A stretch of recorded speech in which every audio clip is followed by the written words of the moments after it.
Ferry Irawan pernah sumpah di atas Al-Quran, janji tak bakal sakiti Vena Melinda. Terbukti cuma omdo.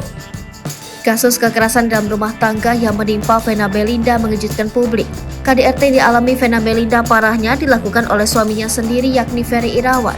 Vena melihat bahkan sampai harus dirawat di rumah sakit, usai sebelumnya foto yang memperlihatkan hidungnya bercucuran darah beredar di media sosial.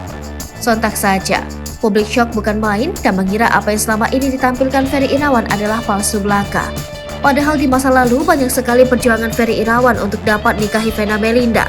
Vena Melinda rupanya pernah mendapat peringatan saat menjalin asmara dengan Ferry Irawan.